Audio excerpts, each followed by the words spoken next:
बिहार के सभी किसान साथियों और मित्रों का बहुत स्वागत है बिहार के साप्ताहिक मौसम पूर्वानुमान के इस बुलेटिन में। मैं आपसे क्षमा चाहूँगा, मंगलवार के दिन आपका ये साप्ताहिक बुलेटिन लेकर आता हूँ, लेकिन आज कर रहा हूँ बृहस्पतिवार के दिन, और यूपी हरियाणा भी आज ही अपलोड करूँगा, तो बने रहिए मेरे साथ। दोस्तों, बिहार में अब से लेकर 30 जून तक के मौसम पर एक बार नज़र डाल लेते हैं। और इस समय तक बिहार में अधिकांश ज़िले ऐसे हैं जो सामान्य से कम वर्षा अनुभव अब तक किए हैं। और बारिश में कमी होने की वजह एक तो मानसून का बहुत धीमी गति से आगे बढ़ना है, और जहां पर पहुंच भी गया था, जैसे 11-12 जून को कई जगहों पर पहुंच गया था, इधर मुजफ्फरपुर तक पहुंच गया था।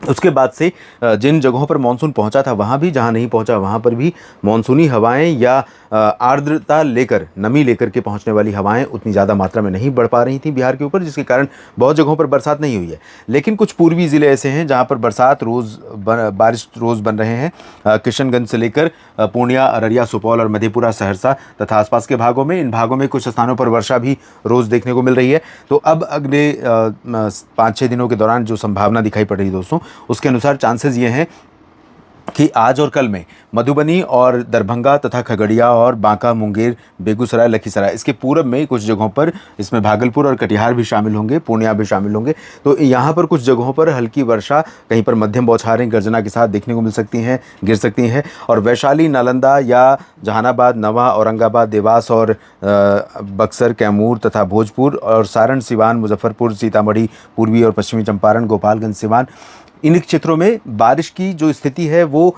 27 जून से बदलेगी। 26 आज और कल तो मैंने बताया किस तरह से पूर्वी क्षेत्रों में चांसेस हैं। पश्चिमी भागों में मुख्य रूप से ड्राई वेदर की संभावना है। हालांकि कुछ बादल पटना और नालंदा तथा शेखपुरा, लखीसराय के ऊपर, जहानाबाद और समस्तीपुर, बेगूसराय, खगड़िया के ऊपर भी बन सकते हैं।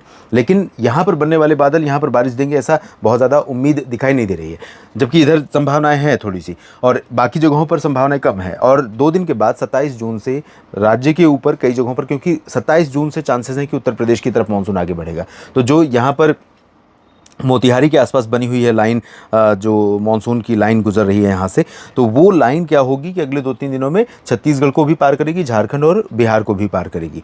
तो 27 जून तक चांसेस हैं कि यूपी में एंटर कर सकता है मानसून, और उसी दौरान उत्तर प्रदेश के भागों में भी बरसात शुरू होगी और इधर भी बारिश की गतिविधियों में बढ़ोतरी दर्ज की जाएगी। तो चांसेस ये हैं कि 27 जून से तराई वाले जिलों में अच्छी बरसात की संभावनाएं बनेगी, चंपारण से किशनगंज के बीच में, और 28, 29, 30 जून के दौरान बारिश का पूरे राज्य के ऊपर प्रभाव और बादलों का प्रभाव रहने की संभावना है।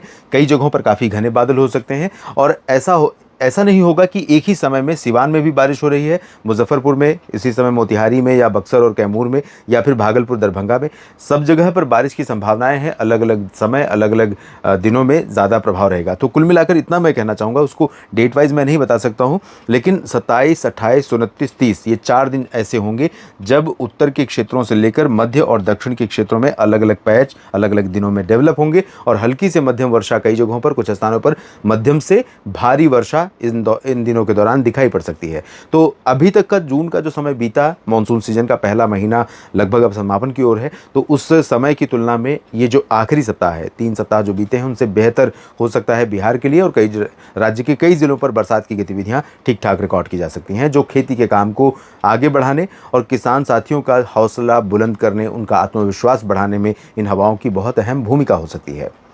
बिहार के साप्ताहिक मौसम पूर्वानुमान के इस बुलेटिन में अभी इतना ही। आप बने रहिए लगातार मेरे साथ मौसम तक और न्यूज़ मीडिया मंच पर। इन दोनों यूट्यूब चैनलों को सब्सक्राइब करें, और साथ ही मौसम तक फेसबुक पेज पर भी आप मुझे फॉलो कर सकते हैं। आप सभी का समय शुभ रहे।